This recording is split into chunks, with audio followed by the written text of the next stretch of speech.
Good morning. Welcome to Opera Global in Buenos Focus. días, bienvenidos al webinar de hoy de Obreal Global in Focus sobre modularización y flexibilización del aprendizaje. Obreal Global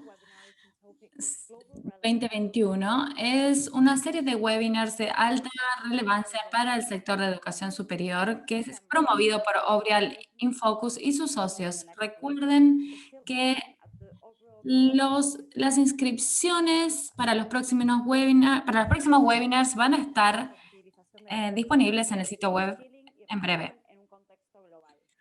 Mi nombre es Marina Larrea, soy coordinadora del Programa de Internacionalización Universitaria del Ministerio de Educación de Argentina, y es un gusto estar con ustedes en esta mañana de verano de Hemisferio Sur, conversando sobre temas estratégicos y prioritarios para la agenda universitaria sudamericana, europea, india y global. Ayer y antes de ayer, en el marco de Obreal Global in Focus, tuvimos oportunidad de comentar el marco general y la importancia de la cooperación sur-sur-norte y las diferentes estrategias que existen para la cooperación entre Europa y África.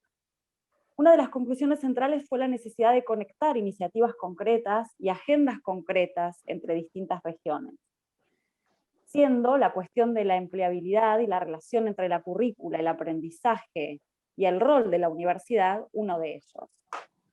This is why the discussion today is very timely. This webinar Por eso el debate de hoy es muy oportuno. Este seminario se hace como parte del proyecto Diesel y esta es una iniciativa, está llevada a cabo por distintas instituciones, incluido Obreal, el Instituto Real de Suecia, y también se centra en la promoción del debate académico sobre reskilling and skilling en India y en Europa. Otras instituciones importantes que participan de este proyecto como Symbiosis International University, la Universidad Técnica de Berlín y el Instituto Indio de Tecnología.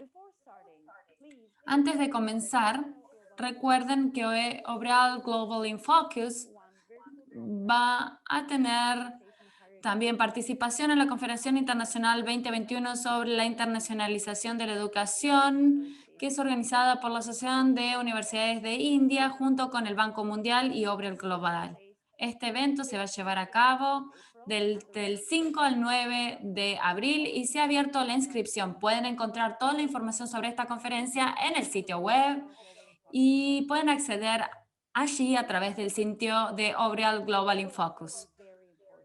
También su participación va a ser muy importante durante este webinar, así que recuerden utilizar el cuadro de Q&A y vamos a controlar estas preguntas y comentarios para transmitírselas a los distintos panelistas. También existe interpretación inglés-español, por lo tanto, recuerden utilizar esta función.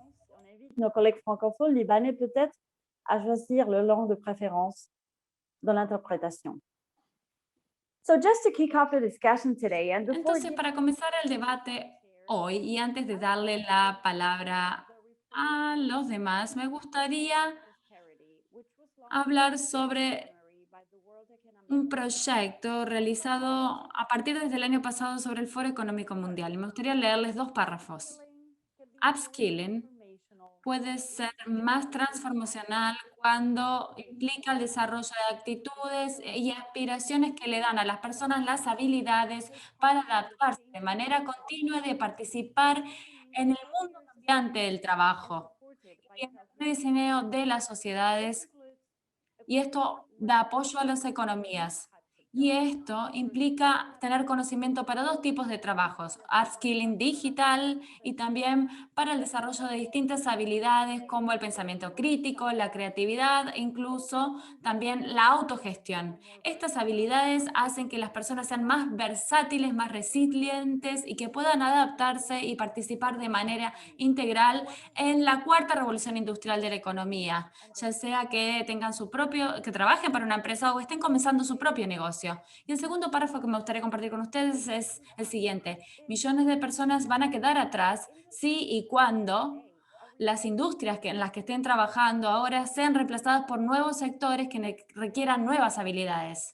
Y esta falta de coincidentes entre las actividades van a tener un costo humano muy alto y van a tener un impacto muy negativo en los ingresos de los gobiernos y también en las redes de seguridad social que tienen estos gobiernos. Esto nos deja muchas preguntas sobre cuáles son los nuevos roles de los gobiernos y de las instituciones en cuanto a la relevancia de la enseñanza y del aprendizaje. Y la pandemia nos ha hecho incluso preguntarnos todas estas preguntas. Y estos son los problemas con los que vamos a trabajar hoy. Tenemos un panel muy interesante. Tenemos a Kelly Johnson de Suecia, tenemos el, a Kate Kaysen de Estados Unidos, al doctor Prat Haridos de India y al doctor Shafik Mokbel del Líbano. Primero me gustaría llevar a cabo una pequeña encuesta que van a poder ver en su pantalla en este momento. Para ello, voy a leer la pregunta y las opciones. Nosotros les vamos a preguntar cuál es su principal motivación por la que participan de este webinar. Skilling y reskilling son un tema muy importante para mi institución o para mi país. Segundo, quiero aprender sobre cómo los distintos contextos impactan en la relación entre el aprendizaje y la enseñanza, el diseño de programas educativos, las competencias y la empleabilidad. Y tercero, no entiendo la relación entre skilling, upskilling, reskilling o las diferencias que existen entre estos procesos. Por lo tanto, les vamos a dar unos pocos segundos más.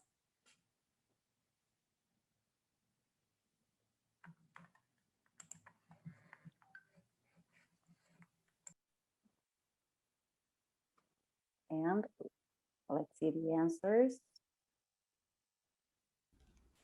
Veamos las respuestas. Muy bien. La mayoría de ustedes dijeron que quieren aprender más sobre el impacto en la relación entre el aprendizaje y la enseñanza, el diseño de planes de estudio, competencias y empleabilidad. 32% dijeron que skilling y reskilling se están volviendo un tema muy importante para su institución o país. Y 12%, 13% dijeron que no comprenden la relación entre skilling, upskilling, reskilling o la diferencia entre ellos. Luego de este webinar seguramente tenga mayor conocimiento sobre el tema. Muchas gracias. Ahora le voy a dar la palabra a nuestro moderador, el profesor eméritus Carl Gustav Jansson. Buenos días. Él es responsable por el proyecto DCEL y también es un asesor senior para KTH y también representa a KTH en muchos proyectos en los que es socio. Buenos días y tienes la palabra. Muchas gracias. Gracias por tan buena presentación. Es un honor para mí estar ser el moderador de este webinar. Probablemente, como dijiste, represento mi universidad en Latinoamérica y en India, así que tengo un concepto de las instituciones de educación superior y también, como mencionaste, durante varios años trabajé en India y en Europa en la iniciativa DISEL en conjunto, y este proyecto surge de otro proyecto en el que trabajamos en colaboración con Europa e India sobre el desarrollo de la educación en línea entre universidades europeas y también indias. Así que el objetivo de la iniciativa DISEL es desarrollar módulos sostenibles. ¿De qué manera puede desarrollarse para permitir que las instituciones de educación superior contribuyan de manera sistemática a la necesidad del desarrollo de capacidades? La motivación, por supuesto, como ya se mencionó, es que muchos sectores de la sociedad, de las industrias, están cambiando de manera muy rápida, cada vez más, especialmente en el ámbito de la ingeniería, donde la digitalización em, están avanzando rápidamente. Y esto coloca una gran presión en garantizar la competencia correcta de las organizaciones.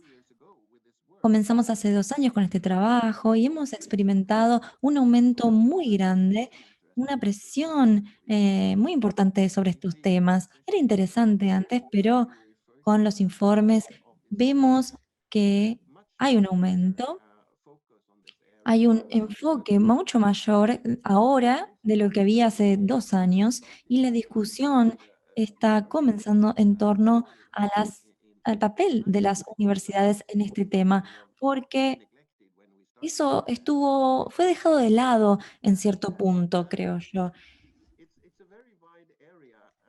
Es un área muy interesante lo de upskilling y reskilling. Hay muchas situaciones en tantos niveles de competencia, pero voy a comenzar con algunas limitaciones de nuestro enfoque. Yo creo que todos los niveles son importantes, pero deberíamos enfocarnos en algunos.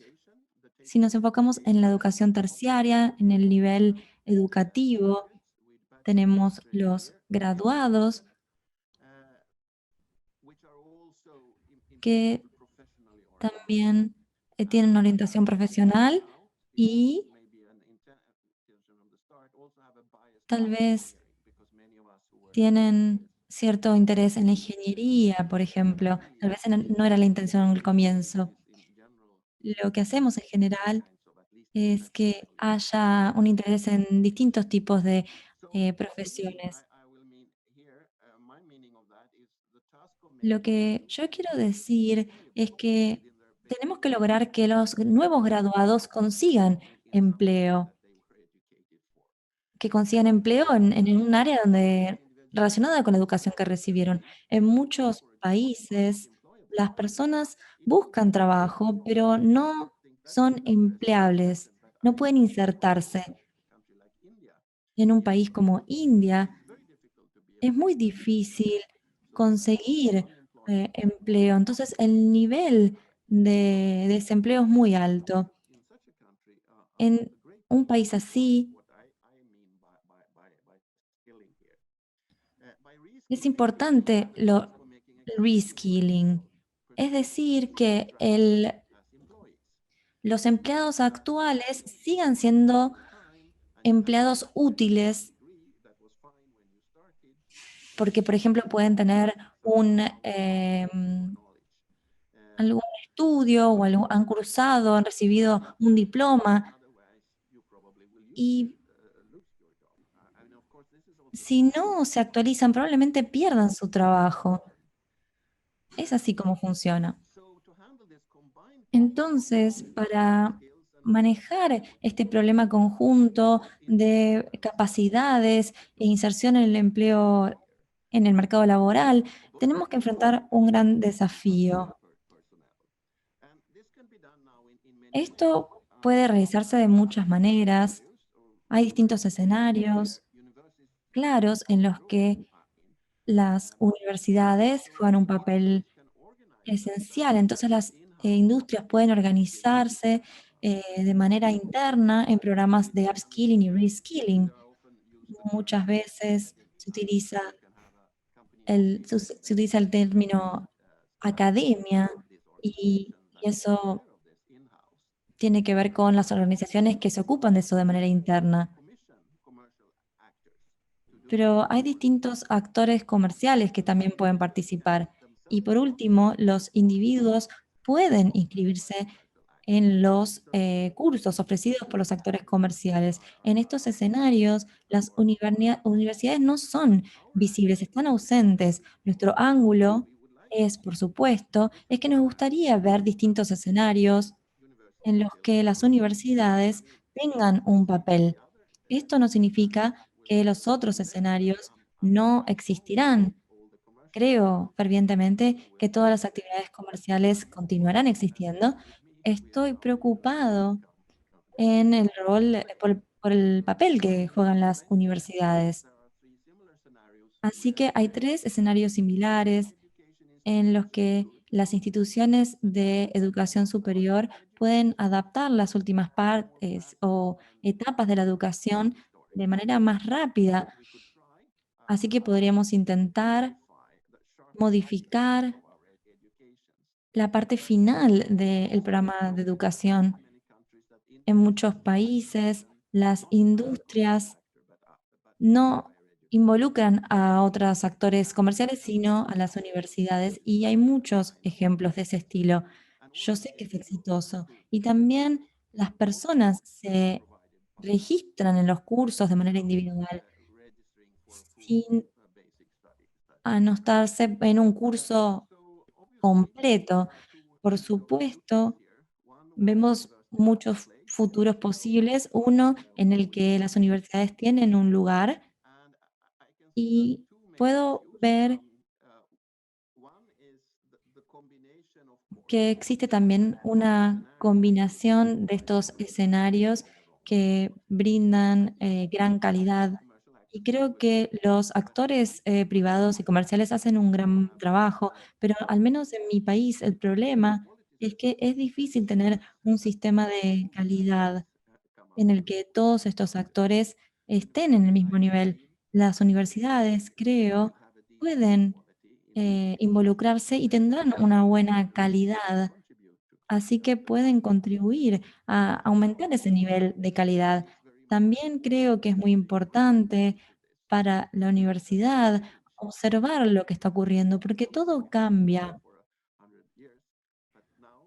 Todo ha sido igual por 100 años, pero ahora tenemos que buscar ver un escenario en el que la universidad tenga otro papel. Esto significa que como organizaciones tenemos un papel importante, no podemos dejar de lado estos nuevos escenarios que tienen un gran impacto. Así que, de hecho, creo personalmente que deberíamos involucrarnos, ese es mi punto de vista. Esta es el consenso dentro de las universidades que deberíamos involucrarnos. La pregunta es, ¿cuáles son los obstáculos? Y yo veo dos. Uno es que en las universidades como la mía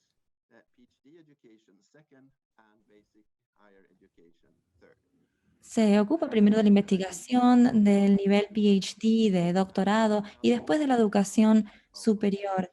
Y debemos involucrarnos en el aprendizaje continuo. El otro problema que veo es que el tiempo que tardamos en generar un cambio es demasiado largo, lo que significa que es difícil ser lo suficientemente rápido para ofrecer lo que se está demandando. Hay muchas universidades que tienen barreras muy marcadas entre los distintos cursos, pero realmente el contenido sigue siendo el mismo.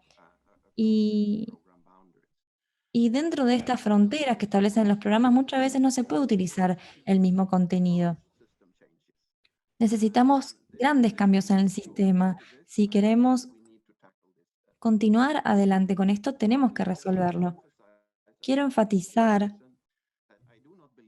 que no creo que que haya soluciones generales aquí. Es muy importante la colaboración dentro de los países para compartir distintas experiencias, pero creo que las soluciones tienen que ver con el contenido. Una solución que tal vez sirva en Suecia no sirva en India. Todo tiene que ser personalizado, pero la colaboración, las experiencias pueden contribuir. Esa fue mi introducción. No he hablado mucho en detalle sobre el proyecto Diesel, pero me parecía más importante hablar un poco sobre el contexto general y me complacerá compartir con ustedes cualquier información detallada, adicional, con cualquiera de ustedes. Así que muchas gracias. Creo que deberíamos continuar. Sé que tenemos un cronograma muy ajustado. La siguiente parte, vamos a escuchar un buen ejemplo de este tipo de módulos de upskilling y reskilling. Por lo tanto, quiero presentar al doctor que es el director Arnaud Valls, que trabaja en el Hospital Sant Joan de Déu en Barcelona, es el hospital infantil y tiene mucha experiencia en este tipo de proyectos. Sé que muchos de ustedes valorarán su presentación, así que Arnaud, adelante. Muchas gracias. Muchas gracias y bienvenidos a todos. Es un placer para mí estar aquí explicando nuestra experiencia en el proyecto, este proyecto Expert 3D que realizo también con un doctor también del hospital. Creo que el tema es muy importante y es algo que descubrimos hace varios años. Así que comenzaré sobre la motivación de este proyecto. En los siguientes 10 minutos intentaré explicar nuestra propuesta para una solución. Así que básicamente, como han dicho, el mundo está cambiando muy rápido, llegan nuevas tecnologías y ahora estamos involucrados en el caso de la medicina, nuevas tecnologías, pero también nuevas capacidades. La tecnología implica especialidades, pero también médicos que se capacitan en especialidades médicas. Esto comienza con el paciente, la necesidad clínica. Esto era la necesidad antes, pero ahora tenemos la evaluación radiológica que implica sistemas de adquisición, también los médicos, los físicos, los radiólogos y a veces los ingenieros tienen que desarrollar nuevos productos o tienen que realizar una cuantificación de las imágenes para realizar el diagnóstico. Así que ese es el escenario inicial que encontramos en el hospital pediátrico. Hace 5 años creamos una unidad para desarrollo de 3D, distintas técnicas, y uno de los problemas que encontramos es que en la mayoría de los estudios no había una solución, ninguna propuesta para hacer reskilling o upskilling para otras especialidades que trabajaran en conjunto para contribuir en la colaboración entre las especialidades y la combinación del trabajo de los físicos, los ingenieros o los médicos que intentan llegar al mismo objetivo, pero hablan distintos idiomas. Así que viendo esta situación en la que no había ninguna solución, decidimos crear nuestra propia solución. Pero eso es algo que impacta no solo la medicina, no solo la radiología, muchas especialidades. Por ejemplo, en la publicación de Forbes de 2018, vemos que en los siguientes años la cirugía reconstructiva que requerirá un especialista en impresión 3D será cada vez mayor. También asistentes especialistas en la voz, y eso no lo podemos ver en el hospital todavía, pero estamos progresando para que esto llegue. También se necesitarán nuevas capacidades. La segunda más importante para Health ITI Analytics es el desarrollo de la próxima generación de herramientas radiológicas. Hemos visto que la Medical Biological Society recomendó que los radiólogos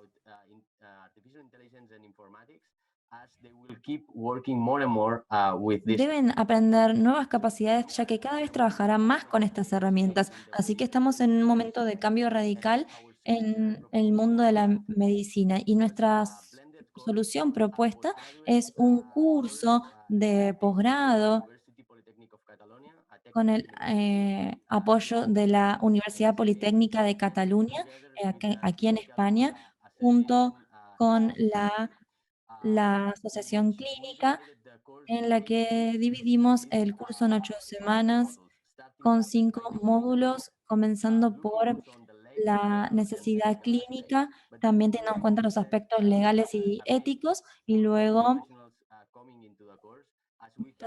establecemos una base para todos los profesionales que se anotan en el curso. Tenemos ingenieros, tenemos también radiólogos y también nos enfocamos en los cirujanos y otras especialidades médicas. Así que necesitamos un módulo para establecer las bases para todos los estudiantes. Luego nos enfocamos en la necesidad clínica y avanzamos al módulo de videoimpresión y cómo podemos utilizar la inteligencia artificial para la clasificación de imágenes y el desarrollo de este tipo de soluciones que ayudarán a los médicos.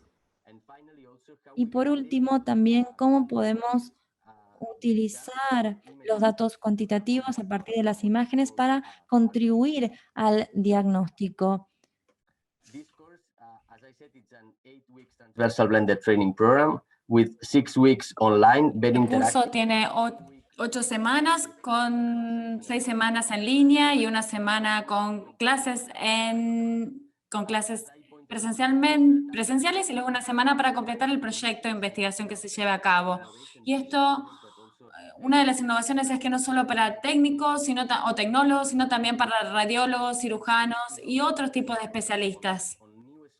Y tenemos aquí también un aprendizaje para trabajar distintas habilidades que se deben desarrollar para trabajar con distintas especialidades. Tenemos 3 ediciones, en realidad 5 ediciones. Primero se hizo en 2019 en España, en Barcelona, y también en Coimbra, en Portugal. Luego lo hicimos con la Universidad de Heidelberg, en Alemania, y UNINA en Italia, en Nápoles, y también la Universidad de Riga, y también tuvimos otra sesión allí.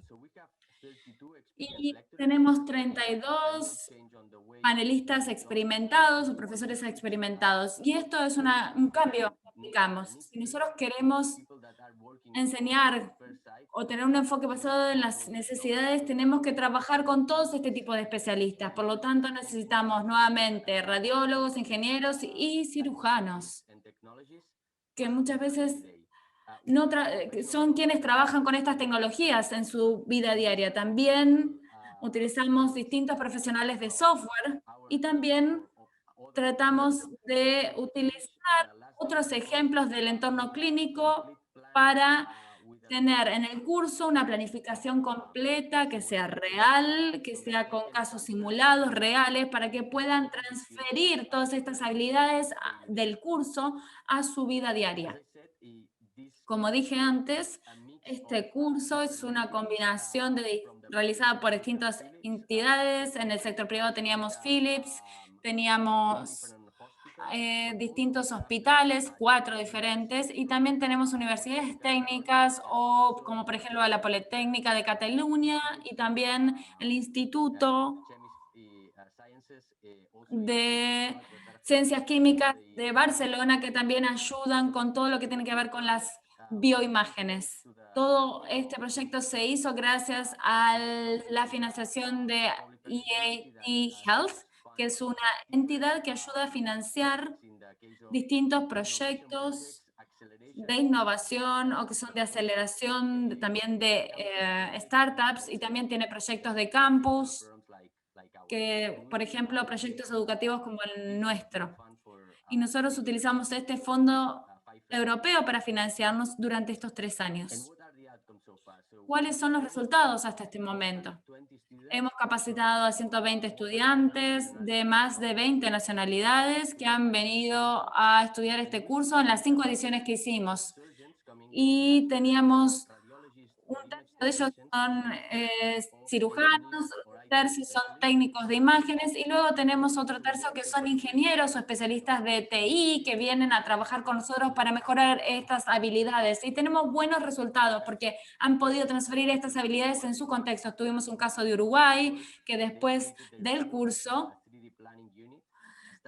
pudieron crear su propia unidad de planificación 3D, a trabajar con sus propios casos, y en Portugal también pasó. Tuvimos los primeros casos publicados con una planificación 3D, sobre todo con un caso oncológico tuvimos. Entonces vemos que los profesionales pueden transferir estas habilidades 3D y estamos viendo que está funcionando y que tenemos los resultados aquí. Y este es el ejemplo de nuestro curso de Reskilling y Upskilling. Y aquí encontramos una brecha que existía entre los estudios clásicos de la medicina y de la ingeniería y las nuevas necesidades de las profesionales. Sobre todo se necesitan habilidades tecnológicas y también se necesitan nuevas maneras de interacción entre las distintas especialidades médicas. Y creemos que el futuro está ahí, ya creemos que esto es una realidad. Y entonces trabajamos juntos en el frente de los hospitales y es una necesidad que todos nosotros tenemos. Muchas gracias, estoy muy contenta de estar aquí con todos ustedes. Gracias, Arno. Tengo unas preguntas rápidas para hacer. ¿Qué hacen con el grupo de estudiantes? Por ejemplo, con un cirujano que no tiene ningún tipo de conocimiento de informática o de ciencias informáticas. Que ustedes enseñan temas bastante avanzados, entonces entiendo que con muchos profesionales no hay problema, pero puede haber algunos profesionales que no tengan una buena base en informática. ¿Cómo trabajan con esos casos? Es una pregunta importante. En ese caso, lo que hacemos, tenemos estas primeras 6 semanas de capacitación en línea y allí lo que hacemos es capacitar a las personas con ejemplos reales. Primero tenemos una base teórica del tema y luego acompañamos toda esta formación con casos reales para que ellos puedan hacer prácticas y que puedan practicar con casos reales. Y finalmente el proyecto final se hace en grupos que están compuestos por radiólogos, cirujanos e ingenieros para que puedan trabajar y que puedan ayudarse unos a otros para desarrollar estas habilidades. El objetivo es el desarrollo del final proyecto y que los cirujanos, en ese caso, los radiólogos que no entienden mucho de qué se trata la inteligencia artificial, pueden aprender haciendo las cosas y pueden ver de qué se trata realmente la inteligencia artificial. Y lo que vemos al final del día es que comienzan a entender y pueden empezar a trabajar con los primeros algoritmos y también pueden incorporar esto y también pueden contribuir con las necesidades clínicas. Entonces, lo que termina sucediendo es que el ingeniero es el que termina desarrollando el proyecto final en términos tecnológicos. La segunda pregunta es, ¿cómo se suman los estudiantes? No lo sé, pero muchas veces los estudiantes se suman de manera individual. Uno escucha, tienen un interés, entonces se inscriben al curso. O si hay algo más sistemático, me gustaría saber cómo es esa inscripción. Por ejemplo, una división de radiología decide que deberían enviar a sus empleados a ese curso. ¿Cómo funciona? ¿Cómo ocurre en este momento la inscripción? ¿Cómo se suman las personas al curso? En el primer año teníamos personas individuales que se sumaron al curso, que tenían un interés y teníamos marketing y distintas acciones que hicieron que estas personas se interesaran. Y después del primer año establecimos una relación con las universidades y con los hospitales y ellos son... También ocurrió con las sociedades de radiología y científicas y ellos son los que recomiendan a estudiantes de distintos entornos. Por lo tanto, ahora cambiamos de un enfoque o de una inscripción individual a una inscripción que es más sistemática. Sin embargo, podemos decir que hay una mayoría que se trata de personas que están interesadas de manera individual en el curso. Ok, muchas gracias. Gracias. Y también me gustaría decir que hemos abierto la inscripción para este curso para el año que viene. Por lo tanto, cualquier persona que esté interesada puede sumarse, entrar al sitio web y escribirnos. Gracias. Muy bien. Gracias, Arnaud. Y ahora lo que vamos a hacer es continuar con la discusión o el debate de panel. Tuvimos una breve introducción o presentación de los panelistas, pero me gustaría repetirla. Tenemos 3 panelistas hoy. El primer de ellos es Kate Cassin, de Volta Learning, en los Estados Unidos. Y la doctora Cassin es una reconocida especialista en la enseñanza y lo ha sido durante un gran tiempo. No estoy familiarizado con lo que es Volta Learning, pero por lo que he leído, me parece que se trata de una empresa que tiene un perfil muy claro sobre el tema de hoy, sobre cómo se pueden lograr la transformación de los resultados de la educación postsecundaria. Bienvenida, Kate. Nuestro segundo panelista de hoy es Pradhap Aridos, es profesor del Instituto Indio de Tecnología y trabaja en el Departamento de Ingeniería y Desarrollo Tecnológico, y para ser más específicos, él es uno de los directores del programa de NPTEL, que es uno de los programas o de los portales de educación más grandes, y desde la perspectiva europea yo admiro mucho este programa. Tengo un colega que tomó un curso a través de esta plataforma o red, y fue una experiencia muy interesante, así que bienvenido, Pradhap. Y finalmente tenemos al profesor Shafiq Mokbel de Líbano. Y Mokbel ha llevado a cabo distintos proyectos enfocados en la educación superior actualmente, y trabajó durante muchos años como un especialista en reformas de la educación superior y ha creado nuevos productos como por ejemplo Erasmus+. Y bienvenido, profesor Mokbel, a este panel también. Por lo tanto, supongo que vamos a comenzar porque tenemos poco tiempo. Lo que me gustaría decir primero es hacer una pregunta general para todos los panelistas. Y la instrucción es que para esa parte cada uno de ustedes tendrá 5 minutos para responder esta pregunta. Y la pregunta general es la siguiente.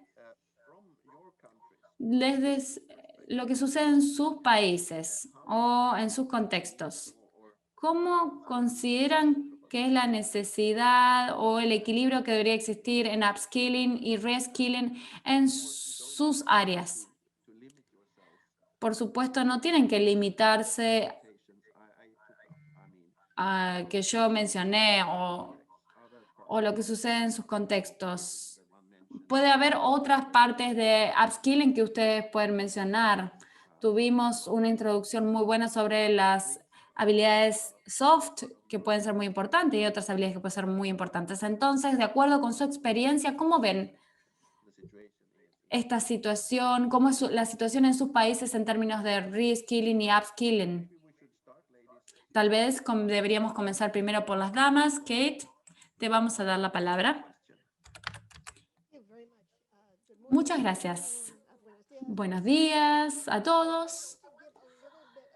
Primero me gustaría darles un poco de contexto antes de hablar sobre esta pregunta tan importante, para que tengan algo de información sobre cómo es el sistema de educación superior en los Estados Unidos. Lo primero es que en Estados Unidos no existe un sistema de educación superior. Lo que tenemos aquí es mucha autonomía, mucha disponibilidad. Las misiones son muy diferentes, la demografía son muy diferentes entre las instituciones, los mecanismos de financiación son muy diferentes, la forma de seleccionar estudiantes no son tan importantes. Algunas son sin fines de lucro, como Harvard y MIT, que son grandes, y también instituciones que son muy pequeñas o son religiosas. Y tenemos también universidades grandes y pequeñas. Luego tenemos instituciones públicas, que son las grandes universidades de los estados, que ustedes ya conocen, y también tenemos universidades regionales, que no son tan selectivas y que tratan de incluir a personas de un área y después tenemos, por ejemplo, la Universidad de Phoenix y los colegios profesionales o las universidades profesionales que son con fines de lucro. Cuando miramos las universidades en los Estados Unidos, siempre pensamos en el lugar al que fuimos o en el lugar que nos gustaría que fueran nuestros hijos. Y eso no representa a la mayoría de los estudiantes de Estados Unidos. Solo el 14% de los estudiantes universitarios de Estados Unidos, cuando pensamos, son de 18, 22 años, que viven en campus y estudian a tiempo completo. Por lo tanto, el trabajo de preparar a las personas, de darles las habilidades que necesitan para que se preparen para su primer trabajo, no necesariamente se hace en las universidades.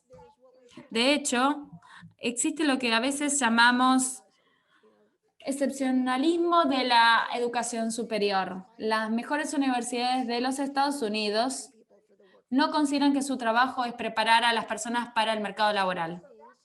Y esto significa, y no estoy considerando en este sentido a las áreas clínicas o de ingeniería, o no estoy hablando de, por ejemplo, los títulos de sociología o de los grados de inglés.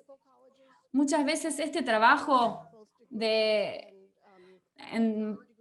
preparar a los estudiantes para el mercado laboral lo hacen las universidades técnicas o los programas clínicos, o tenemos los programas técnicos, por ejemplo, de soldadura o de fabricación avanzada, de enseñanza.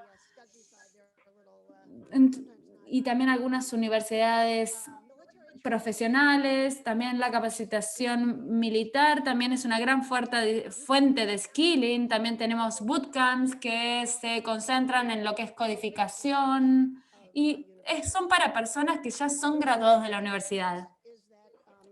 Y el resultado de todo este lío de universidades e instituciones es que los empleadores dicen que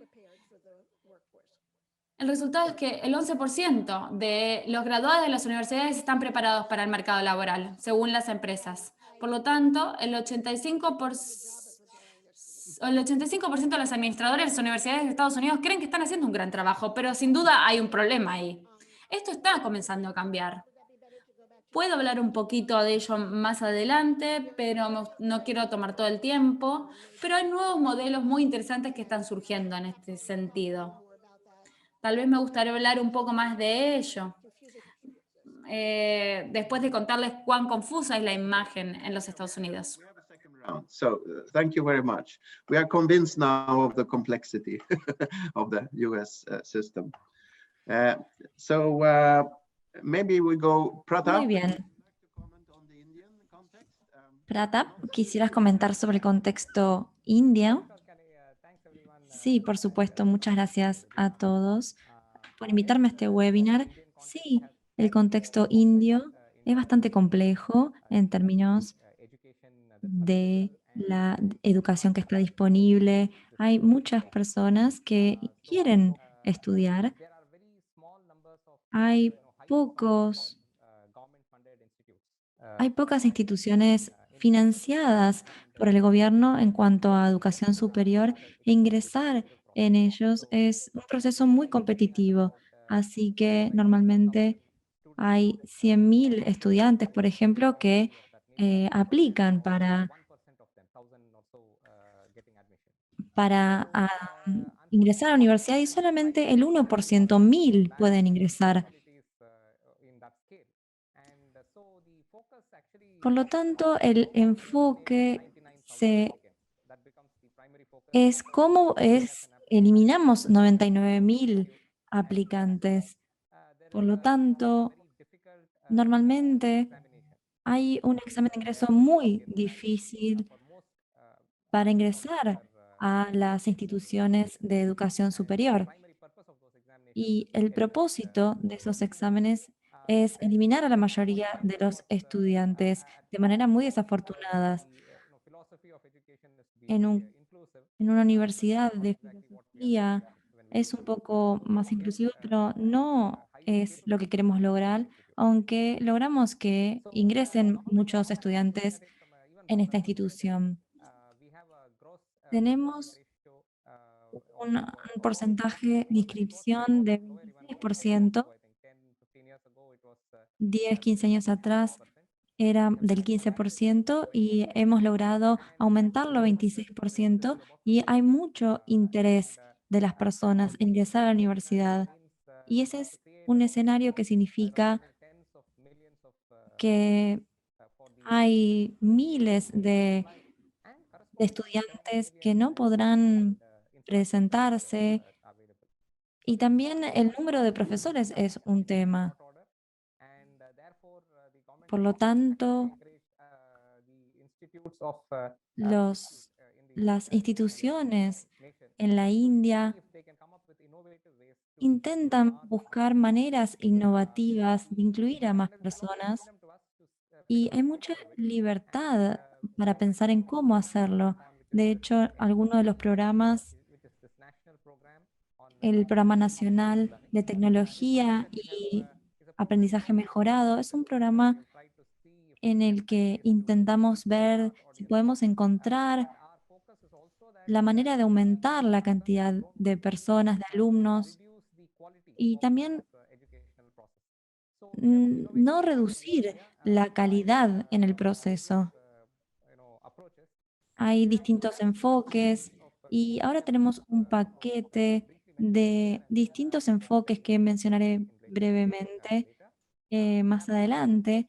Tenemos cursos que ofrecemos entre 400 y 500 cursos en que pueden tomar estudiantes de todo el país, en toda India, y de manera gratuita. Los estudiantes pueden hacerlo de manera gratuita y son certificados de estudio individuales. También tenemos grupos de cursos que...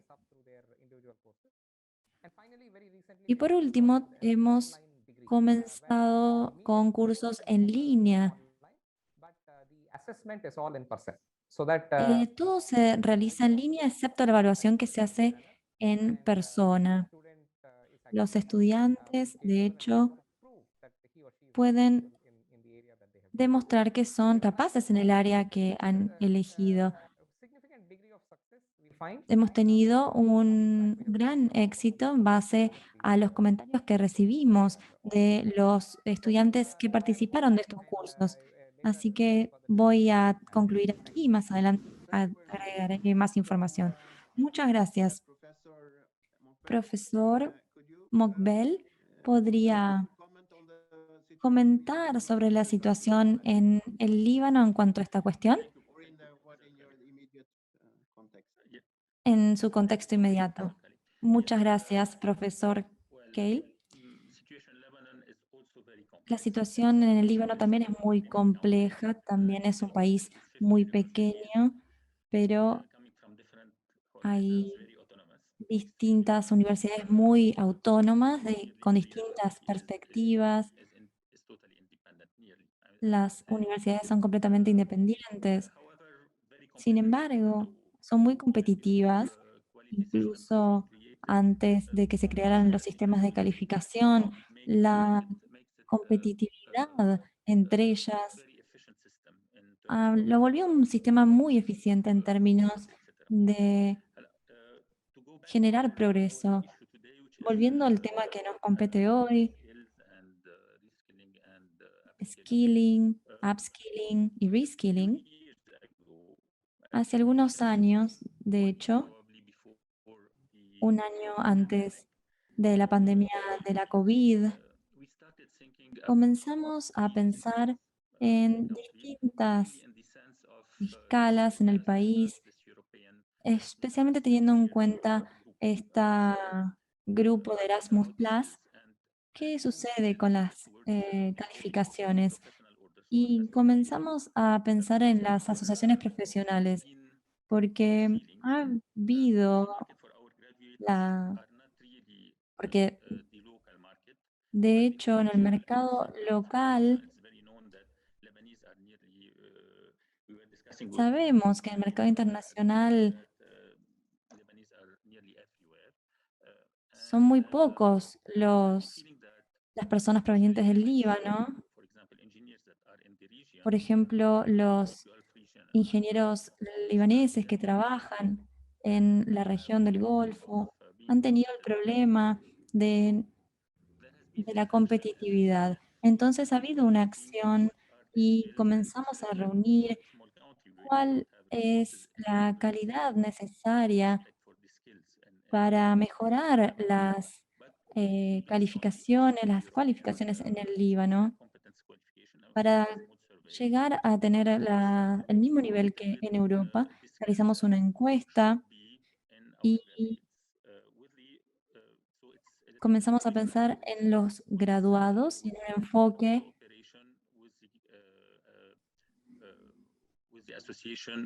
con la asociaciones profesionales de ingenieros y demás.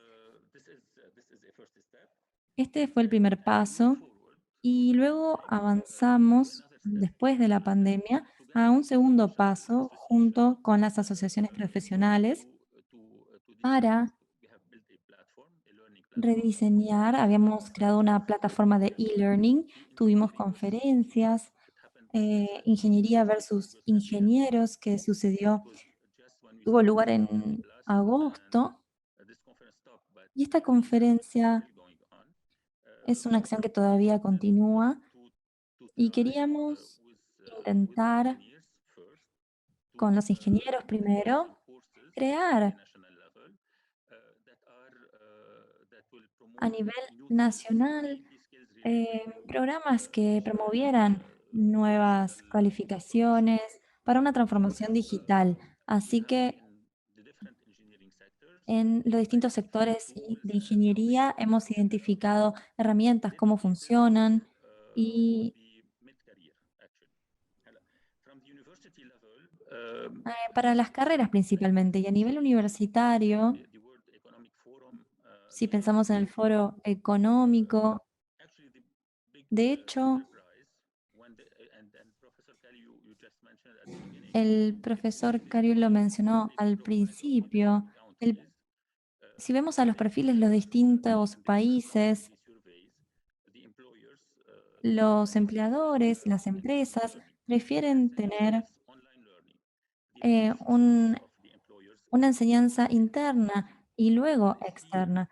Y aquí debemos comenzar a pensar por qué. No solo se trata porque las universidades de manera tradicional son tradicionales, pero también hay limitaciones relacionadas con el tiempo, los recursos, para establecer programas o cursos cortos que podrían ser atractivos para los empleadores. Así que nos estamos moviendo hacia esta dirección. No voy a tomar más tiempo por ahora, pero luego continuaremos hablando de ello. Una pregunta más. En general, cuando hablamos de estas universidades que mencionamos, sabemos que en Estados Unidos y en India muchas de estas personas graduadas no consiguen trabajo. De hecho, en Suecia es al revés. La mayoría de los graduados consigue trabajo, pero las personas pueden insertarse en el mercado laboral en su país. En nuestro país no tenemos mucho problema, pero como dije, las personas del Líbano están acostumbradas a viajar por la región y por el mundo.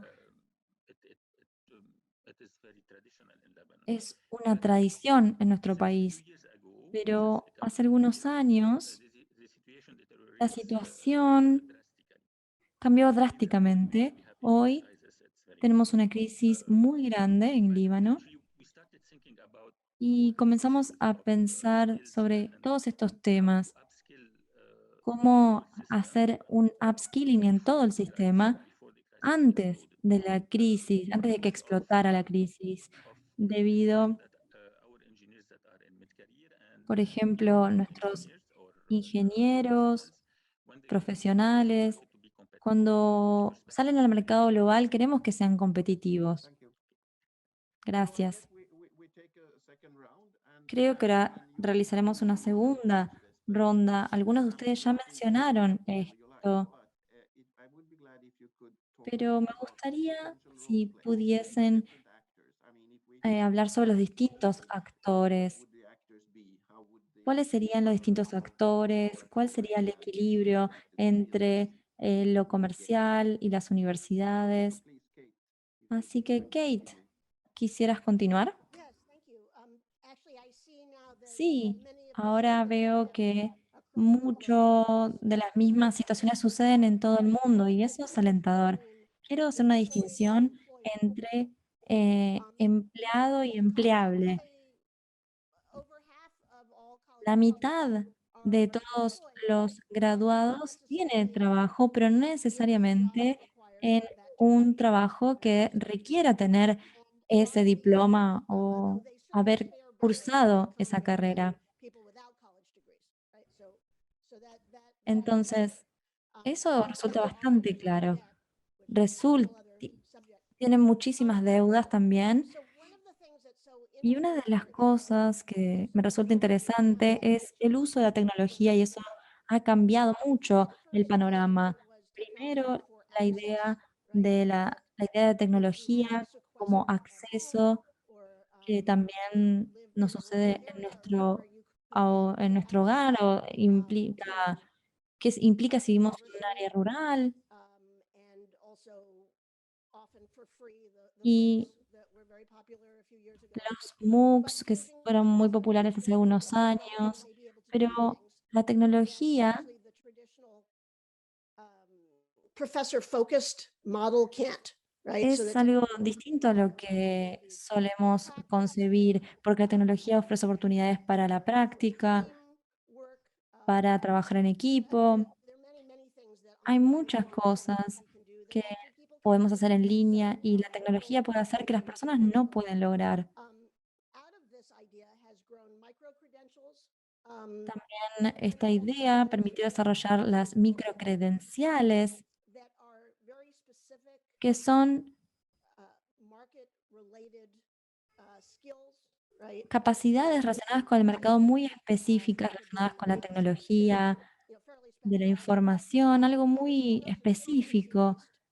Y estas competencias, no nos enfocamos en el curso que realizaste, pero ¿qué puedes hacer con lo que sabes? Es un cambio conceptual muy importante. Es importante porque los departamentos de recursos humanos piensan en términos de competencia. Nadie dice, quiero contratar a Kate que sacó una B más en sociología. No, eso no ocurre. Así que la pregunta de la transparencia en cuanto a qué sabe un graduado, qué puedo hacer para que los empleadores aprovechen esto. Hoy en día, si cursas en una universidad tradicional en Estados Unidos, tenés 190 créditos, no es nada. Una persona con 119 créditos no tiene nada excepto una deuda. Esto tendría que tener distintas piezas que fuesen útiles. Y también es cierto que cuando uno tiene, bueno, la tecnología cuando yo cursé era una máquina de escribir. Lo mismo, but some not so much. algunas de las cosas continuaron siendo útiles, pero otras no, para nada. Y hay modelos, el Coursera, que tal vez muchos conozcan.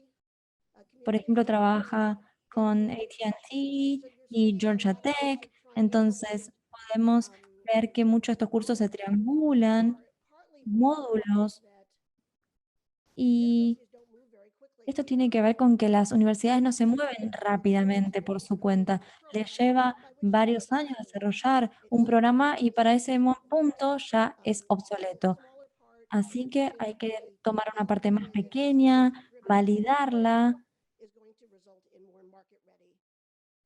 porque si el empleador lo ve, esto significa que la persona, el graduado, va a ser más empleable. Me voy a detener aquí.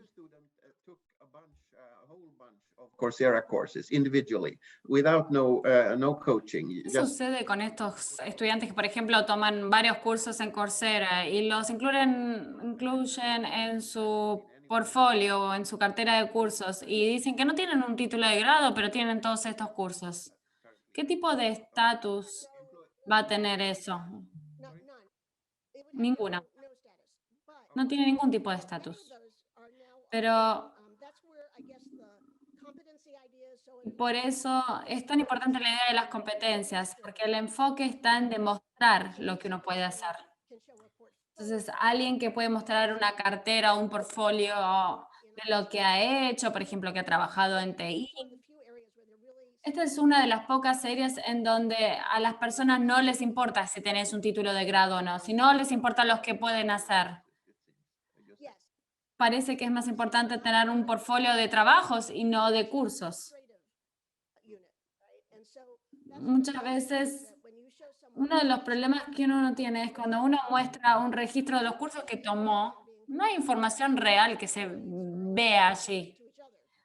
Ni incluso las calificaciones son tan importantes. B más implica que me fue mejor que algunos y peor que otros, pero no tiene ningún tipo de significado fuera del contexto de esa universidad o institución en particular. Red Hat, tal vez podrías contarnos también un poco qué sucede en tu caso, qué es lo que ves que va a suceder entre los actores indios.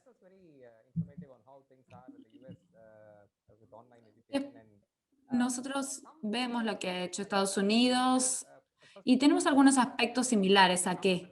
Como dije antes, a diferencia del modelo estadounidense, tenemos el Ministerio de Educación que está presente.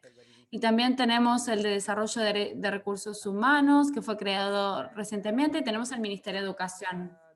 Y ellos son los que establecen la política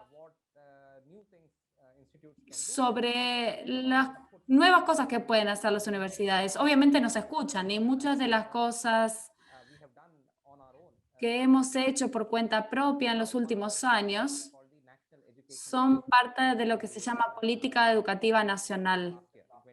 Por lo menos lo que hicimos en 2020 fue así. Y muchas de las actividades que estamos haciendo en este momento para los estudiantes tienen la participación del gobierno. Y por lo tanto tenemos ahora una política que el 30% de los créditos se pueden hacer a través de cursos en línea. Y entonces, o el 40% de los créditos pueden ser en línea también. Y esto tiene muchas oportunidades y muchos desafíos. La oportunidad es que los estudiantes pueden acceder a cursos de buena calidad en todo el país, porque en este caso, el proceso se hace de manera orgánica. Toda esta iniciativa de educación en línea ocurrió o se ha llevado a cabo en los últimos 18 años. No es solo por la pandemia. Esta certificación de la que hablo ocurrió durante los últimos 6-7 años. Por lo tanto, hemos hecho esto de manera orgánica y hemos expandido lo que podemos hacer y cómo lo hacemos en términos de calidad, etc. Y ahora estamos listos para todo esto. Entonces, podemos dar algo. Entonces, aceptamos y tenemos distintos actores en este proceso. Por ejemplo, tenemos del lado de la universidad que hay mucha aceptabilidad de lo que estamos brindando. Están muy contentos de trabajar con las iniciativas en línea que nosotros estamos proponiendo.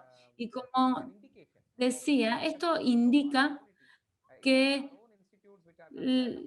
la aceptabilidad de nuestra calidad es que las instituciones de educación superior también aceptan los cursos en línea que estamos ofreciendo. Ellos están haciendo esto. Y hay muchos estudiantes que pueden también tomar todos estos cursos en línea. Hay muchas entrevistas laborales y demás y muchas empresas que reconocen el valor de estos medios en línea. Entonces tenemos muchos estudiantes que toman estos cursos y tienen muy buenas experiencias en los procesos de entrevista laboral. Y también me gustaría decir que hay un desafío también, porque ahora que se abrió el módulo en línea, muchas personas ofrecen algo en línea. Y por lo tanto es muy importante, sobre todo para la comunidad de los estudiantes, entender cuáles son los contenidos que se ofrecen, cuál es la calidad de la evaluación que se lleva a cabo. Y este sigue siendo un desafío. Estamos tratando de establecer algunos estándares y nos hemos embarcado al menos en una parte. Entonces, nuevamente, por un lado, tratamos que ser muy tradicionales con respecto a lo que hacemos para hacer algo que sea bueno y al mismo tiempo estamos trabajando en algo innovador. Y creo que la mayoría de los estudiantes están contentos con todo esto. Esta es la situación en India en este momento. Gracias. Profesor Mokbel, ¿le gustaría hacer una segunda ronda de comentarios sobre cuál es la relación entre los actores del sector educativo en su país? Me gustaría hacer algunos comentarios sobre el hecho de que, como dijo la profesora Kate y el profesor Pratap, si uno tiene cursos en línea para upskilling y reskilling, esto implica que upskilling y reskilling son cuestiones globales. No son problemas de nivel nacional o que dependen de un solo sistema. Por lo tanto, cuando pensamos en el sistema de universidades o cómo que ofrece un curso o un programa con esta dirección, esa institución tiene que tener en cuenta la naturaleza o esta característica global de este tema. Los empleados y los trabajadores pueden tomar el curso de cualquier país, en India, Estados Unidos, España o donde sea. Por lo tanto, es un sistema bien global, pero creemos que a veces hay solo un porcentaje de cursos que se pueden tomar en línea y esto hay que tenerlo en consideración. Como se dijo, al principio una forma de poder cooperar de manera global es algo importante. Y hablando de las competencias, sabemos que las personas tienen que poder hacer algo después del curso y que tiene que ser algo de valor. Y ahora, si uno tiene en cuenta este punto, también uno tiene que considerar otros desafíos que tienen que ver con el conocimiento humano. No podemos tener habilidades que tengan que ver con hacer algo. En la educación superior también necesitamos algo que sea riguroso. Sobre todo en estos días, teniendo en cuenta el aprendizaje de máquina, la inteligencia artificial, hay límites confusos, sobre todo entre lo que es la memoria y la inteligencia. Estamos cada vez más centrados en los datos. Entonces, ¿dónde podemos contener el conocimiento humano fuera de la universidad? Entonces, debemos comenzar a pensar juntos a nivel global en las distintas instituciones y a través de distintos actores que están involucrados en el aprendizaje y en toda la parte de skilling para generar iniciativas que sean beneficiosas y que ayuden a los estudiantes a ser resilientes a los cambios que vienen. Gracias, muchas gracias. Y de acuerdo con nuestro programa, existe ahora la oportunidad de hacer algunas preguntas que aparezcan en el chat. Y se supone que este chat está siendo controlado por Marina. ¿Qué es lo que necesitas, Cali?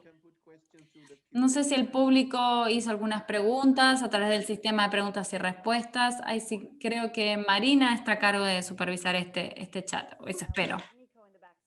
Tenemos a Nico, que también se está encargando de ello. Hola a todos. No tenemos muchas preguntas Así que, Cali, te sugerimos que sigas con el debate y hagas alguna pregunta o comentario. Y yo invito a todos a usar el cuadro de preguntas y respuestas y hacer preguntas específicas para los panelistas. Y después de la segunda ronda, que Cali va a comenzar ahora, volveremos a hacer este mismo proceso. Tenemos 2 temas que quedan todavía pendientes, así que vamos a seguir y después vamos a hacer el Q&A. Entonces ahora tengo una pregunta para todos los panelistas y vamos a hacer el mismo orden para no confundirnos. Y el próximo tema tiene que ver con cuáles son los obstáculos para las universidades. Mencioné algunos ejemplos de los problemas que pueden existir.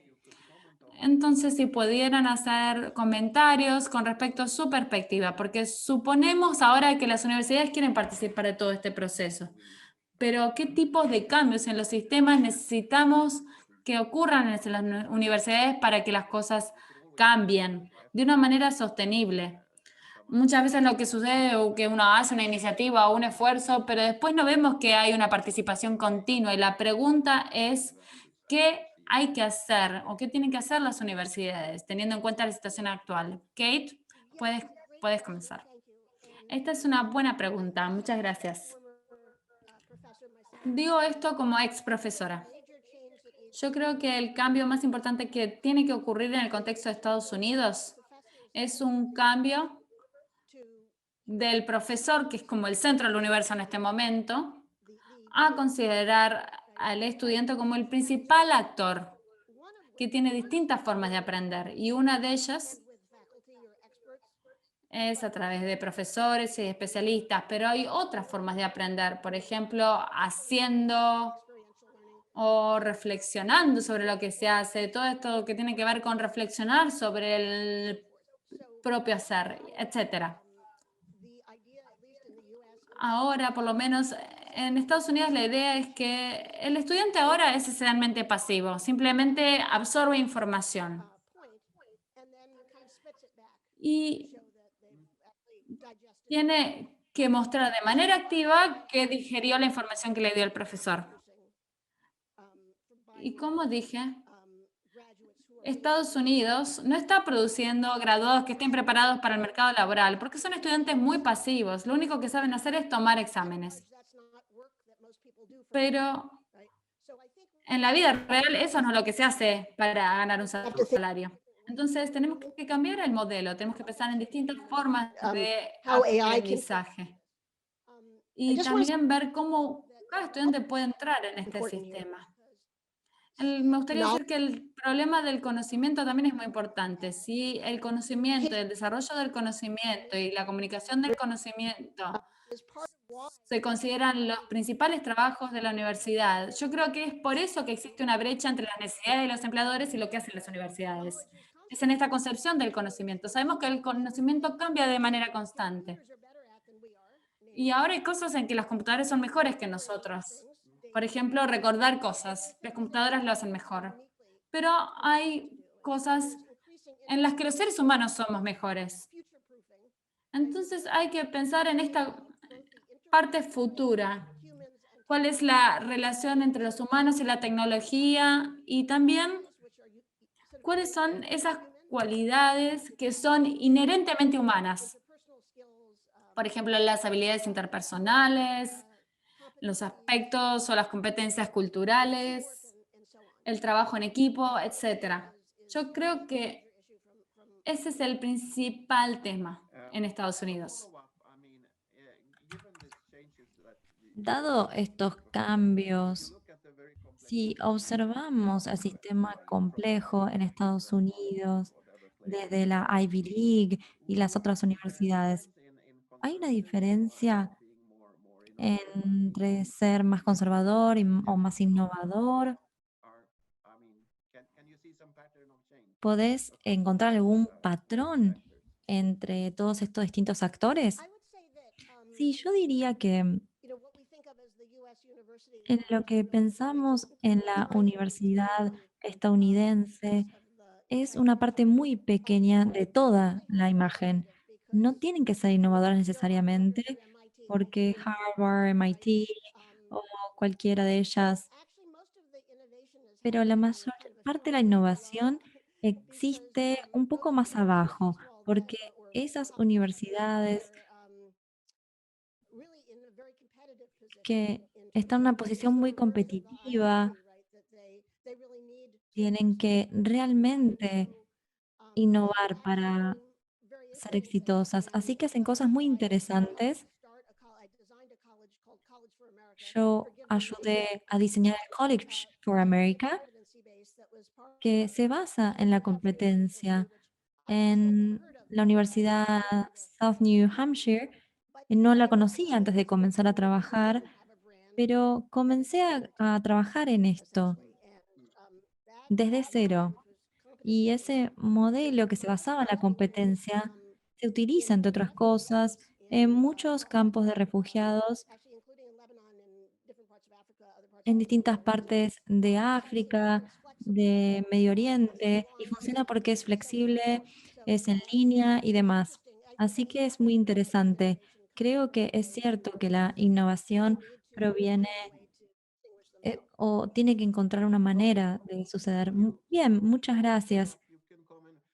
Pratap, tal vez puedas agregar algún comentario un poco más sobre India, porque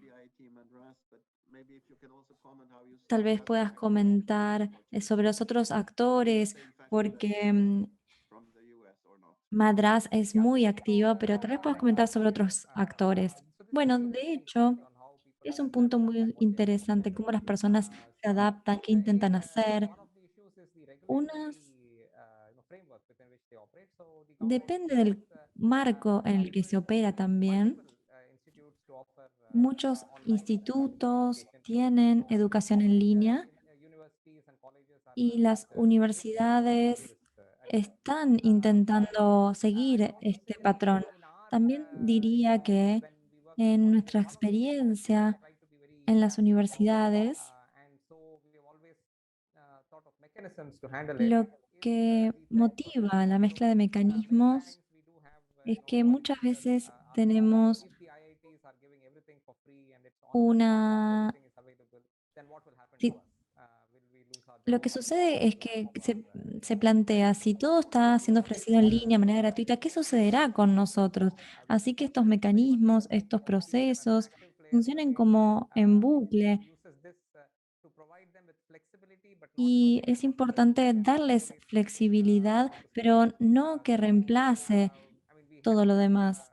Ayudarlos, dirigir a los estudiantes y trabajamos con los rectores de las universidades en las distintas regiones.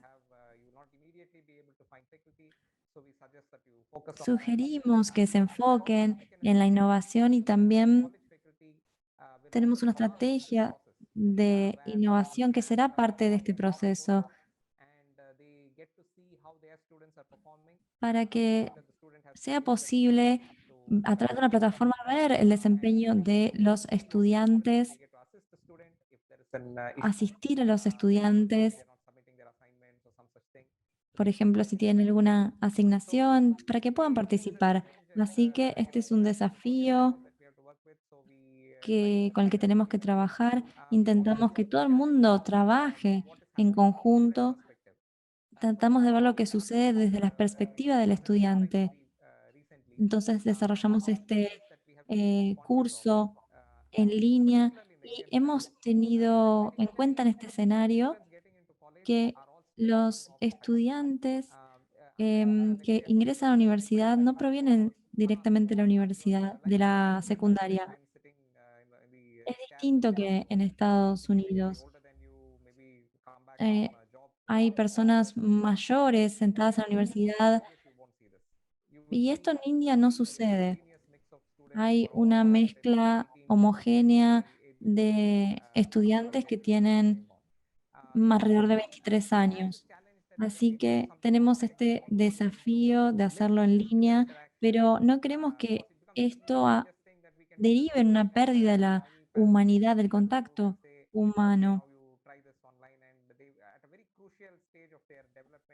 están en una etapa crucial de su desarrollo y entonces queremos pensar que ellos tienen que registrarse en un colegio físico, en una universidad física y que realicen algunos cursos en línea. Entonces, hay cursos durante todo el año para que puedan obtener un curso, un diploma en persona, aparte de los cursos que realizan en línea.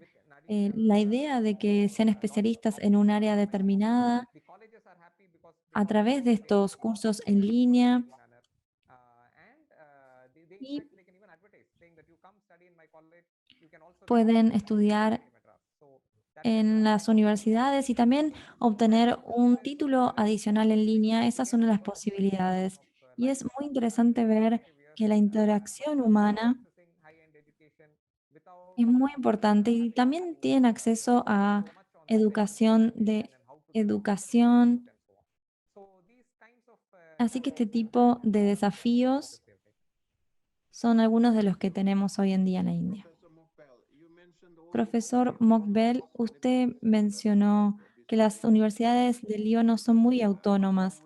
Así que, ¿cuál es la situación, la actitud en cuanto a estas cuestiones? ¿Cómo funciona? ¿Cuál es la actitud en este sentido? Como dije y como han mencionado mis colegas,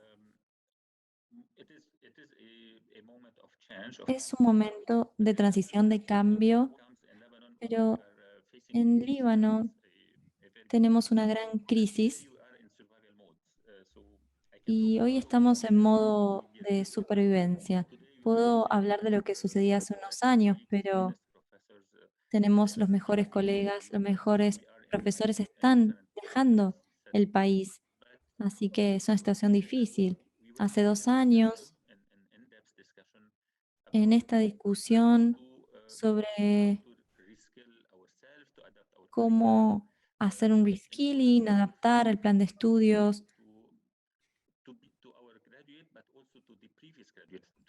para poder ayudar no solo a los graduados, sino a los graduados anteriores, para que puedan ser competitivos. Y una ventaja de la pandemia es que los cursos en línea, voy a decirlo de este modo, creo que hemos hecho un upskilling nosotros mismos, no hicimos un curso, sino que nos enseñamos a nosotros mismos cómo utilizar este modo de comunicarnos. Y creo que esta oportunidad seguirá ocurriendo después de la pandemia. Estamos acostumbrados a enseñar en línea, comunicarnos, reunirnos en línea como hacemos hoy. Y esto es algo muy importante. Y creo que sabemos, como ha dicho, no, es que hay una combinación de tecnologías y el upskilling nos dará mejores resultados y tal vez podamos lograrlo. Hoy en el Líbano eh, hay una crisis muy grande. Tal vez sea una opción para nosotros porque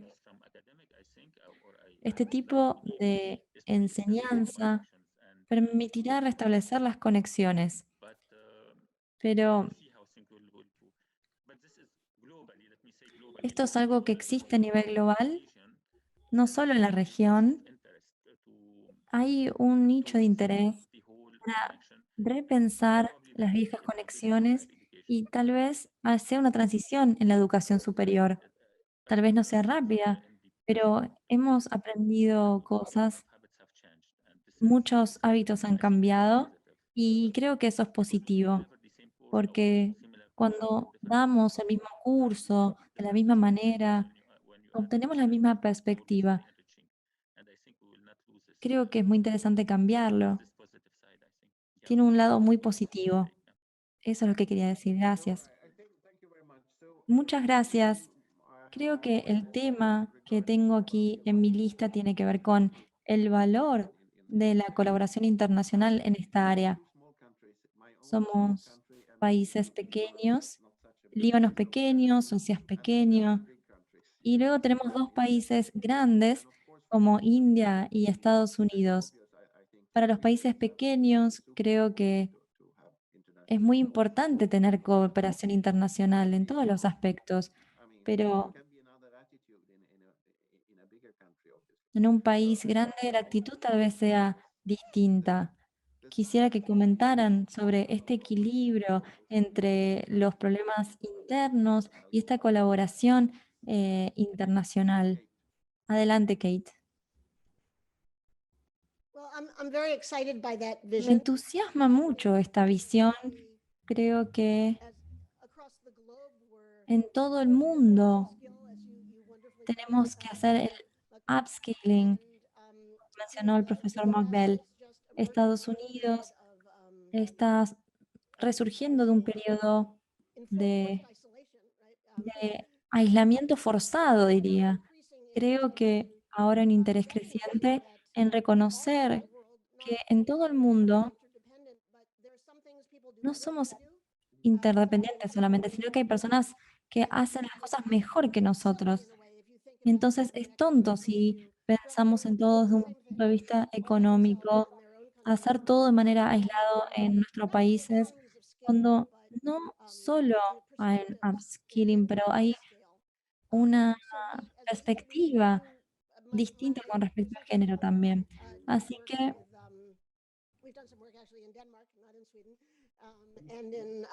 hemos trabajado con Dinamarca, Canadá y en el pasado con Ruanda también. Y creo que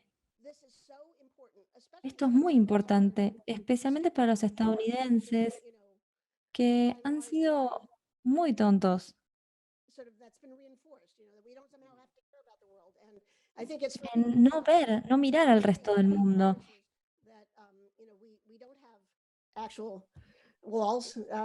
No tenemos mundos, todo es permeable y la permeabilidad creo que es lo más interesante hoy en día. Así que me interesa mucho hablar más sobre esto. Gracias. Pradhap, ¿qué opinas de esto? Vives en un subcontinente. Katie hizo un punto muy importante en este contexto. Tenemos este ángulo internacional en todo el proceso. Y lo que me gustaría decir es, desde la perspectiva de lo que hacemos, si bien ya mencioné lo que hacemos en el contexto indio, lo que hacemos es tratar de trabajar con estudiantes internacionales. Tenemos distintos estudiantes de distintos lugares del mundo, sobre todo que se dedican o se trabajan con cursos de ingeniería. Y, por ejemplo, este es un tipo de curso difícil de encontrar en línea. Por ejemplo, el impacto de las vibraciones en las estructuras submarinas. Ese tipo de cursos son interesantes y llaman la atención de estudiantes internacionales. No son cursos de moda como programación o ese tipo de cosas. Y muchas personas ven el valor de esos cursos. Pero tenemos otras personas que no encuentran estos cursos más específicos en otros lados, entonces toman estos cursos. Entonces tratamos de aprovechar esta oferta de estudiantes de todo el mundo. Sabemos que en el Líbano hay problemas para el acceso a nuestros cursos. Tomamos exámenes en Líbano, por ejemplo, para mejorar el proceso. También tenemos estudiantes de Estados Unidos que toman nuestros cursos. No publicamos los cursos de manera comercial, no los publicitamos, pero hay varios institutos que ofrecen nuestros cursos y sobre todo muchas veces lo que hacemos es trabajar de manera conjunta con algunas instituciones para ofrecer ciertos cursos de especialización. Nosotros trabajamos sobre todo con cursos que son gratuitos para los estudiantes. Los únicos cargos que cobramos es para rendir el examen y por lo tanto nuestro cargo anual es de $15 por curso. Todo nuestro curso que es semestral y para obtener la certificación y rendir el examen antes, eso es solo $15. Y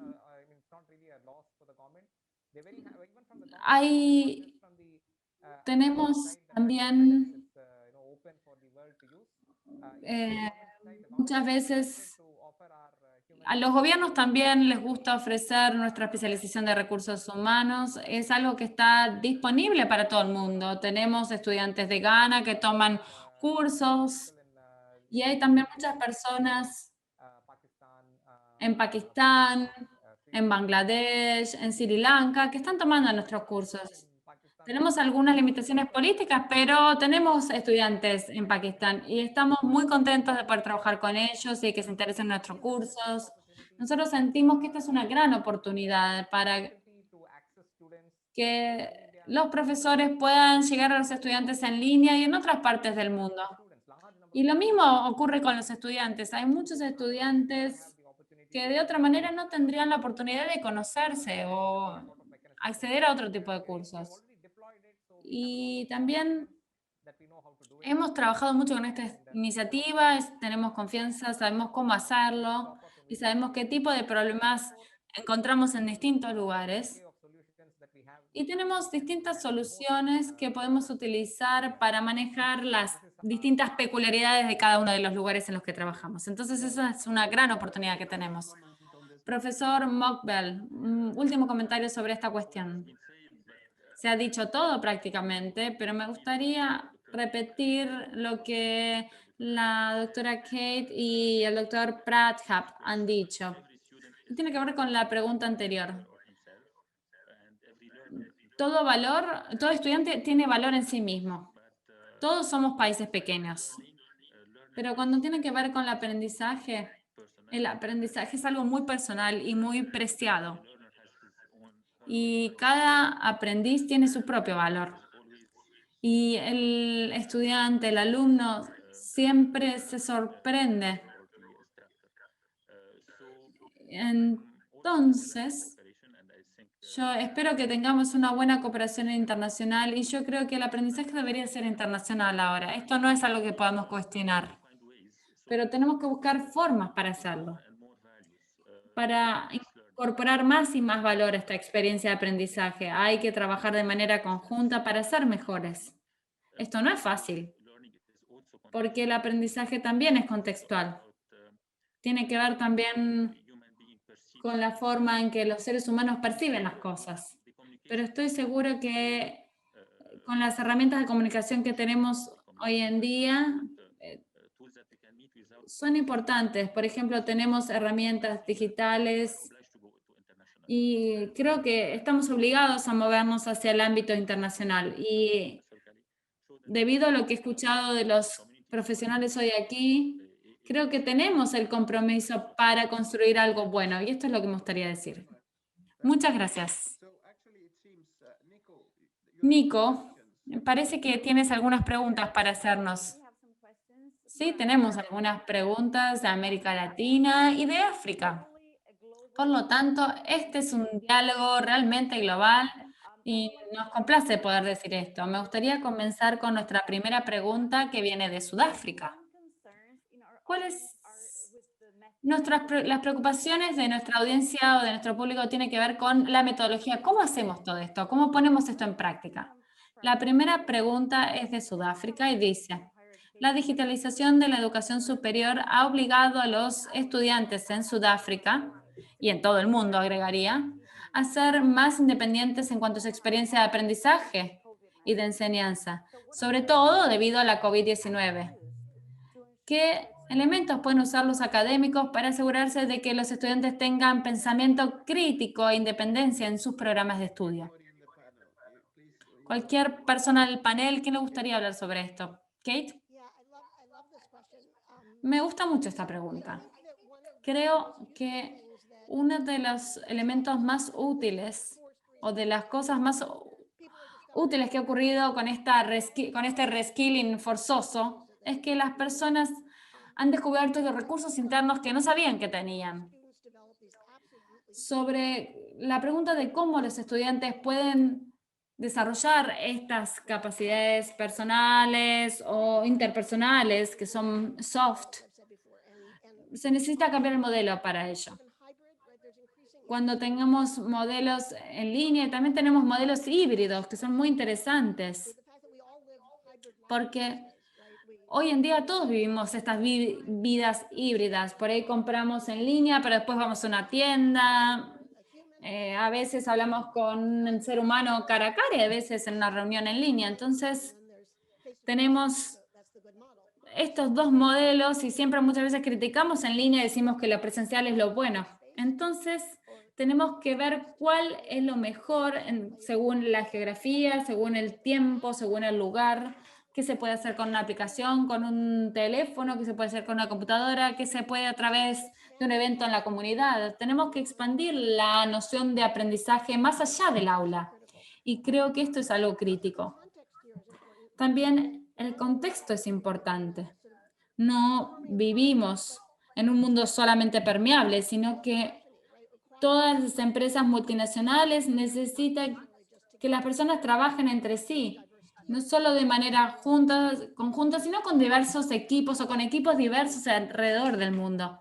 Por lo tanto, esto necesitamos incorporar en la cartera personal que cada persona tiene para salir al mundo. Gracias.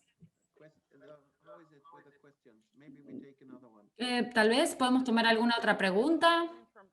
Tenemos otra pregunta que viene de Brasil que dice: América Latina está comenzando a trabajar con la movilidad virtual y está comenzando a trabajar con las universidades europeas y estadounidenses para ello.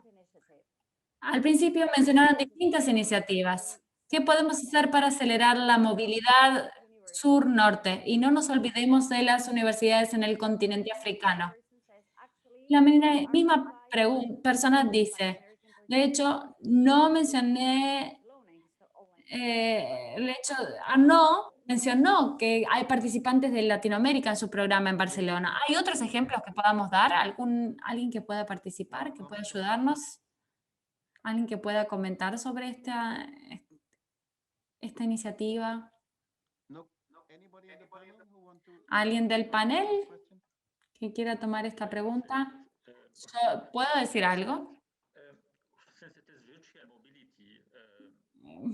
La movilidad virtual varía menos que la movilidad física. Puede ocurrir de sur a norte y viceversa. No creo que varíe tanto como antes. Escuchamos al profesor Pratkhap que dice que tiene cursos en línea que son más costosos y otros que no. Y hoy el elemento clave es cómo lograr mantener la motivación de los estudiantes. Me gustaría mencionar algo también relacionado con la pregunta anterior. Aprender haciendo es algo natural en línea. Uno interactúa con la máquina, con las herramientas y demás. Por supuesto, hay algunas categorías de cursos que no se llevan bien con la parte en línea y es posible que para ellos se necesite más cooperación y más movilidad física a veces. Esta es una pregunta importante, pero no tengo una respuesta para ello. Yo creo que la virtualidad creo que facilitó el tema de la movilidad, pero si necesitamos habilidades manuales para algunas áreas, uno tiene video y otro tipo de recursos, pero es algo que es cuestionable, que no podemos resolverlo de esa manera.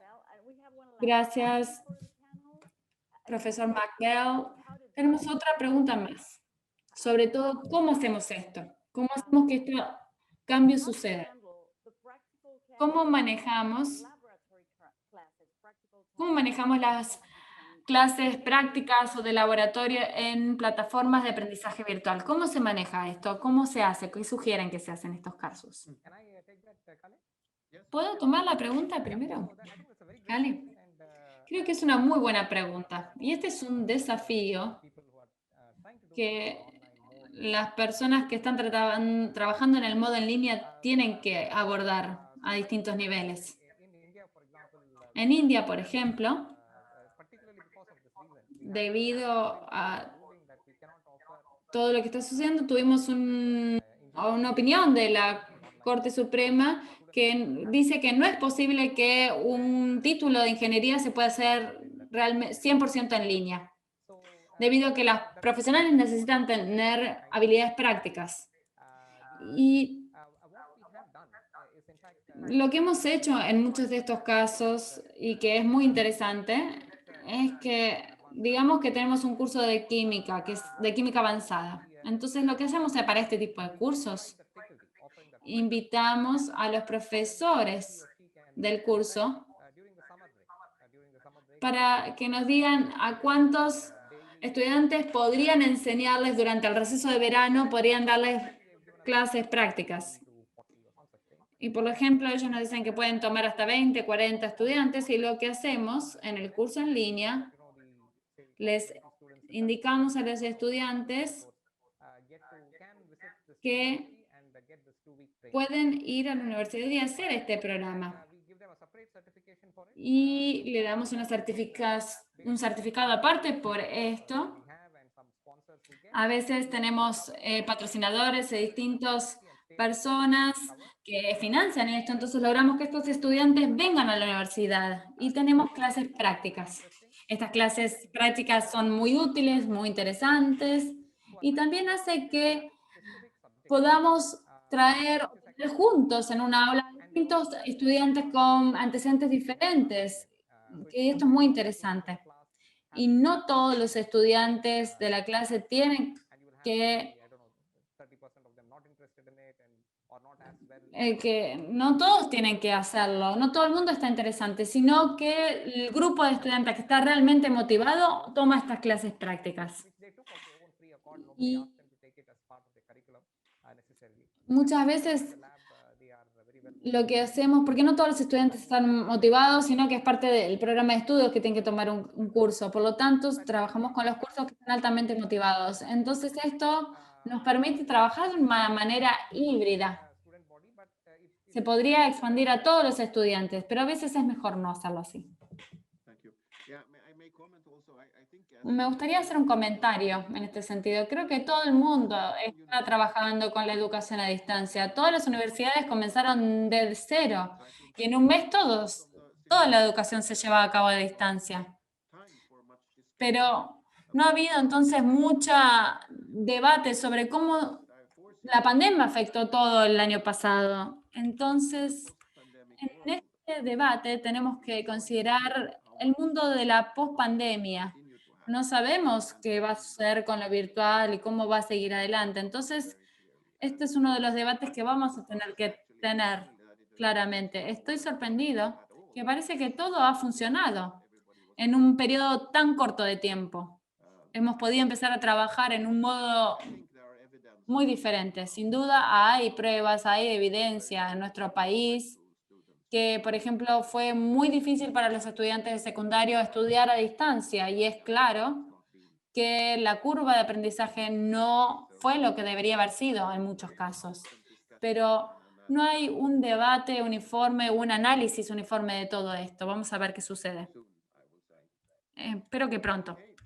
Bueno, entonces, si no hay más preguntas,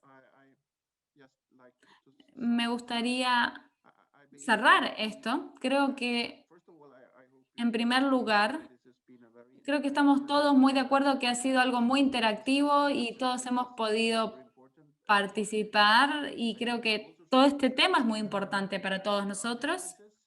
Sabemos que hay diferencias muy interesantes, pero al mismo tiempo sabemos que hay muchas cosas en común, muchas civilidades en todo el mundo, en este sentido de aspectos, incluso independientemente si un país es grande o pequeño. Todos necesitan aprender. Me gustaría contarles una anécdota. Yo fui parte de distintos proyectos europeos. Por ejemplo, en Europa hay distintos proyectos de desarrollo de capacidades. Tenemos distintos tipos de proyectos, o algunos de... Incluso a veces estos proyectos se realizan con otro país en el exterior. Y en mi caso fue India. Y a veces, muchas veces, nosotros creíamos que íbamos a transferir conocimiento, pero a veces lo que descubrimos en estos proyectos es que en India estaban mucho más avanzados que en Europa. Ocurrió lo opuesto a lo que creíamos que iba a ocurrir. Entonces uno termina colaborando más y recibe más contribuciones de las que uno pensaba que iba a recibir, que uno para la mejora propia. Entonces este es un punto interesante que yo aprendí. Muchas gracias por participar hoy. Tal vez algún día avancemos en cuestiones prácticas, porque hay muchas preguntas sobre cómo implementar todo esto. Así que podremos algún día enfocarnos un poco más en ello, en las intenciones que hemos discutido hoy. Así que muchas gracias a todos, a todas. Le doy la palabra otra vez a Marina, entonces. Muchas gracias, doctor Caleb. Antes de cerrar el webinar, nos gustaría anunciar que todos los webinars de la serie de OER Global InFocus 2021 van a estar grabados en nuestro sitio web y también los publicaremos en Twitter brevemente. Así que los mantendremos informados. Queremos agradecer a todos nuestros panelistas por su generosidad hoy, a nuestras asociaciones, a las asociaciones socias y a todas las personas del público que participaron de la iniciativa. El registro sigue abierto para la conferencia organizada por Symbiosis University en colaboración con el Banco Mundial y Obreal Global. Toda esta información está disponible en nuestro sitio web. Tenemos una serie de webinarios por delante en Obreal Global InFocus 2021 sobre la educación superior en el contexto mundial. Esperamos que se unan a nosotros en los próximos seminarios. Muchas gracias. Thank you all. Thank you, everyone. Bye. Thank you very much. Bye bye. Bye bye. Bye.